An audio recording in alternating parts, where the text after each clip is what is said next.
Hey, how are you? This is Chef Brandon. Thanks for joining me again today for another cooking lesson.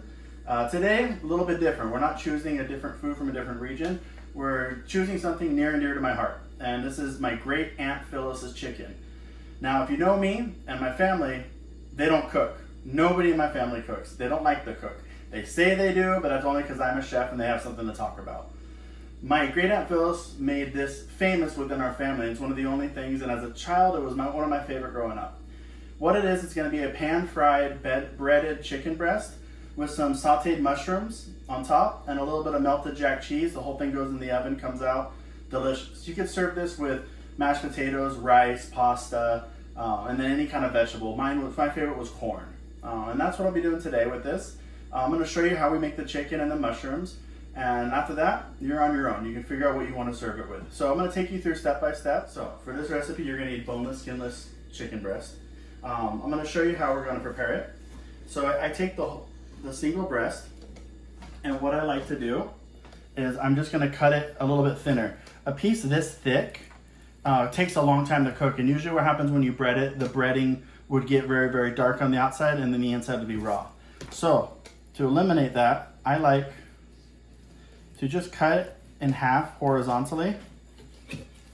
And then that also gives you two portions of somewhat equal thickness.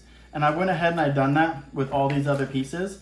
And sometimes you might have some trimming, and I like to just kind of make little chicken nuggets out of it. So in case you have any kids at home, this will actually help them to be able to eat something that they enjoy.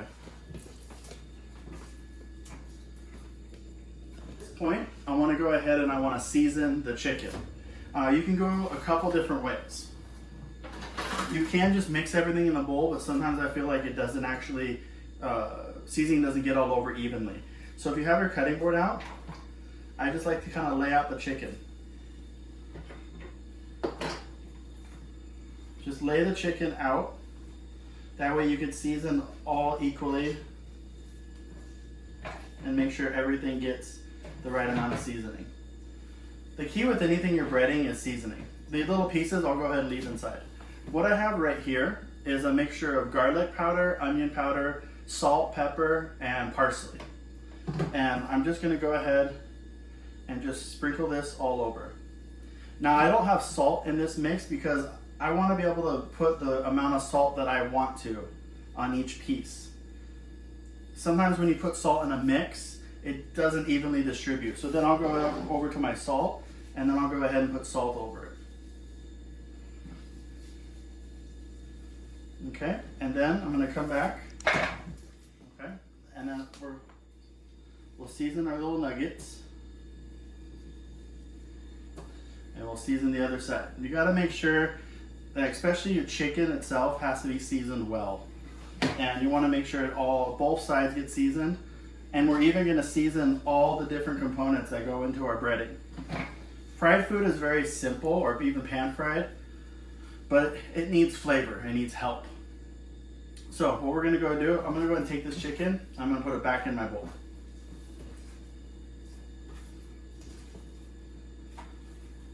Okay, we have scrambled eggs with a little bit of water, and sometimes I'll use milk.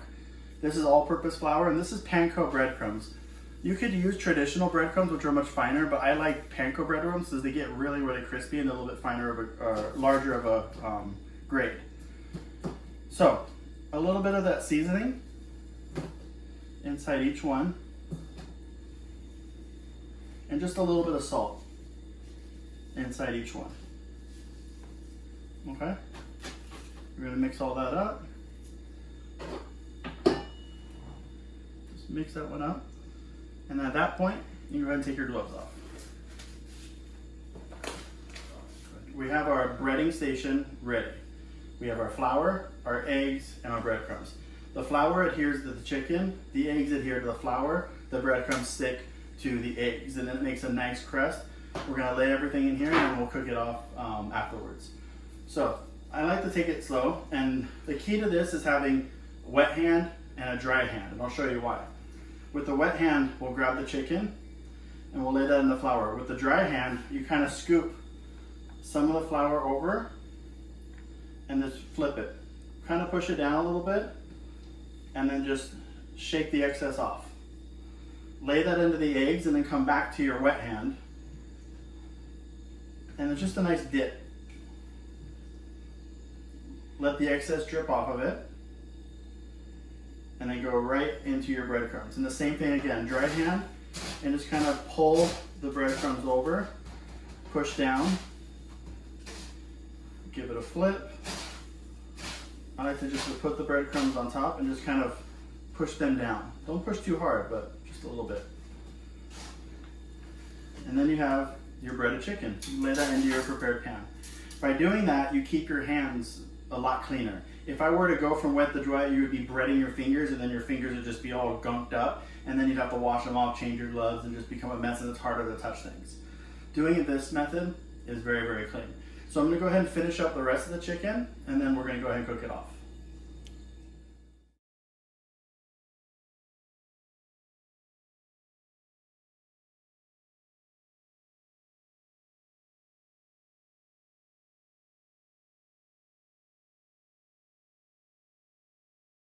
So now we have our chicken breaded, it's ready to go. But before we cook the chicken, I wanna get the mushrooms done. Because the mushrooms are gonna go on top of the cooked chicken, it's better to have them cooked and kind of cool down before we're ready to use them. So I have the brown mushrooms, or baby bellas, cremini mushrooms. This is about 1 pound of mushrooms, and that's a lot of mushrooms, but they're gonna shrink down in size a lot. And I love to have a lot of mushrooms, so even if I don't use them all, I'll just eat them. I wash all my mushrooms. Some people are gonna sit there and say, I don't wash my mushrooms, they should taste earthy, blah, blah, blah, blah, blah. They're gross. They're grown in dirt and poop, and you need to wash them. When they get them in the package, there's so much dirt on them. So I wash all my vegetables, so why wouldn't I wash mushrooms? So obviously other chefs are gonna say different. Cool, don't wash your mushrooms, eat your poop, you're fine. I like to wash my mushrooms. So I wash them, rinse them, drain them out, and kind of dry them off a little bit. And then I have a pan here that's getting really, really hot with some olive oil. I'm just gonna throw them all in. I know it's a lot of mushrooms for the pan, but again, they're gonna shrink down in size. And we're gonna shrink these down a lot. And then we're gonna go ahead and add some wine to them to give them some more flavor. So with the mushrooms right now, again, salt and pepper. Well, this is just salt. And I have extra seasoning from the chicken. I'm gonna go ahead and use some of that seasoning too. And I have some garlic and shallots too, and we're gonna go ahead and add that into it. It's about 2 garlic cloves and 1 small shallot.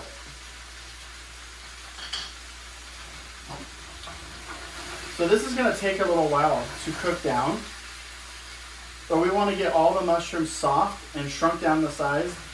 And I would like to get them a little bit brown. I like that caramelization with mushrooms. And then I'm gonna deglaze the pan with not white wine, I'm sorry, I'm using sherry wine on this one.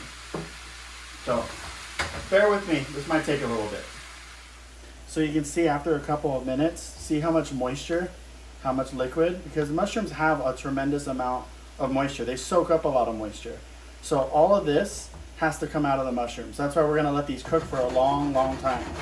And you can see they're already shrinking in size compared to what it was before. But a good rule of thumb here is as you're cooking them, cook until they're dry. Cook until all of this liquid is no longer there. Just be careful, because once the liquid is gone, it does have a tendency to start burning if you cook too long. So we can see the liquid is gone. This has shrunk down a lot. And it's ready now. So the pan's really hot. We've got a little bit of caramelization. You can actually smell it too. I'm gonna go ahead and take our sherry wine. I'm gonna pour it right inside. I like to use a lot of sherry wine.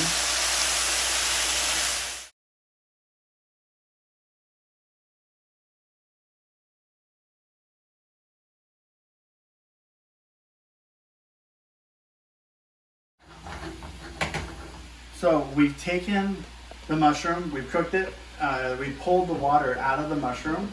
We began caramelizing the mushroom. The mushroom at this point started getting a little dry. We added the wine, so now it's gonna soak that liquid back up. We wanna reduce the wine to get the alcohol, like intense kind of an alcohol burn flavor off of it. And the sweetness of this wine will enrich the mushrooms. And so now we're gonna cook this down again until it starts getting dry again, but just more like a syrup than completely dry. We're gonna put them back in the bowl, and then we're gonna reserve those for later. So now we're gonna go ahead and pan fry our chicken. You can deep fry. The biggest difference is just we're using a pan that's gonna be shallow. The chicken might not be completely submerged in oil. Half of it will, then we'll flip it to the other side. We use olive oil for most of our cooking, but for this, we're gonna actually use a canola oil. Canola oil has a higher smoking point, and so it's less likely to burn. We still use a lot of oil for this, but you can see in the pan, it's not gonna completely submerge the chicken. We just wanna do half and half. So I'll turn this on high just to bring it up the temp, and then I'm gonna turn it down to like a medium low, and then we'll kind of play with it. As we add chicken, we might need to turn it up at times. I like to use the aluminum pans, the disposables. They're just a good size. They hold everything in here really nicely, and if I don't want to keep it, I can just toss it afterwards, or we tend to wash them and reuse them too. I have a clean aluminum pan, so that way when the chicken's done, I can put it inside the pan, and then we can finish the dish. And then I have our other chicken that's ready to go right here.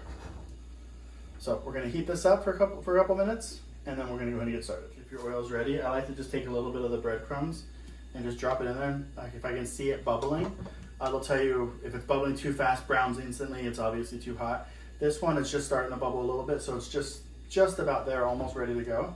And yeah. So what I like to do is I like to pick up the piece of chicken with a pair of tongs, kind of shake off the excess, and then I lie the chicken in the pan and I go away from me. I do that because if I just drop the chicken in hot oil towards me, it's gonna splash up to me. So at least if I were to drop it on accident, the oil would go away from me. And so we don't wanna do too much at one time. We're gonna do 2 of these pieces, and I have these kind of little nuggets, and I'll do a couple of those. The chicken, if it was really cold, is gonna cool down the oil a lot. Our chicken is more or less room temperature to just below, so I'm not worried about it cooling it down too much. If the oil's too cold, the chicken becomes too greasy, it soaks it up. If the oil's too hot, it'll burn and leave the chicken raw. Now with this dish, we are gonna put it in the oven for just a little bit afterwards.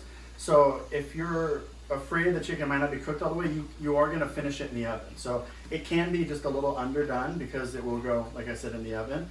But it's always best to make sure it's completely cooked. So what we're looking for when we're watching this is the little bits of brown on the edges. So I can see it's just starting to a little bit there. And that's gonna let you know when it's gonna be a good time to flip. You wanna see a nice brown around the chicken on the edges before you give it a flip. And again, if you flip it too early, just cook it on that other side and flip it back. It's not breaking any rules.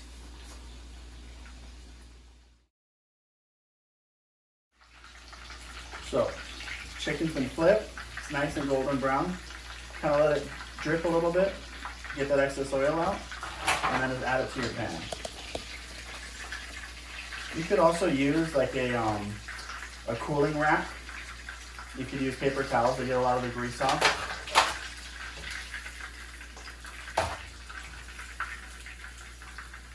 And then we're gonna go ahead and just keep going.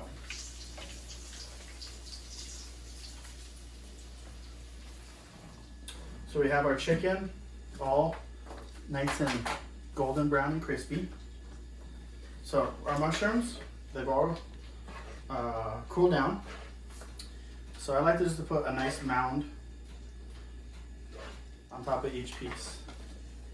Now, if some of you don't like mushrooms, you don't have to put mushrooms on these. So what I'll do is we'll leave a couple without mushrooms.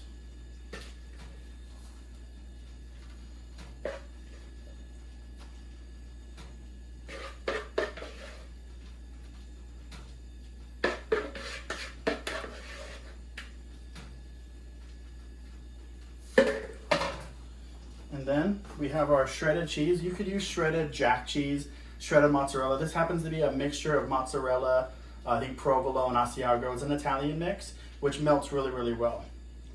So it doesn't have to be a liberal amount, but if you like cheese, you like cheese. So then we'll put cheese over these pieces as well.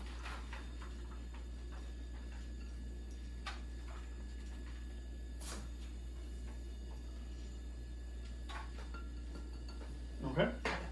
Our oven's set at 350 degrees. These will probably go on for 5 to 10 minutes, just depending if you want them nice and like kind of browned or just melted, and if we need to continue cooking the chicken a little bit. So I'll show you what they look like as soon as they're done.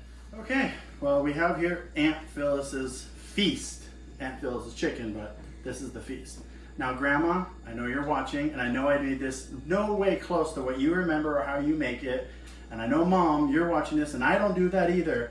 Don't care. This is how I make it. So now it's Uncle Brandon's chicken, and I'm happy with that. So we have mashed potatoes, because whenever I had Aunt Phyllis's chicken, I always had mashed potatoes, and I always had some corn. We had here some grilled corn.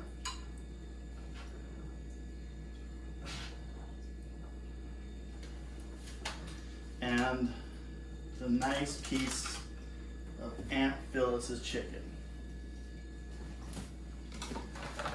This right here is my childhood, which is not necessarily the healthiest thing, but it's delicious. So let's give it a try.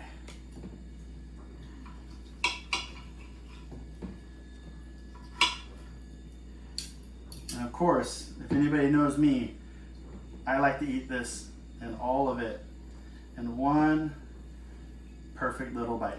Well, not little.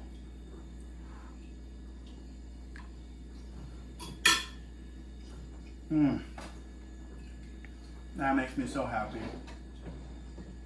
So thank you so much for indulging me and allowing me to make my favorite food at home so I can eat and you could watch and you could learn.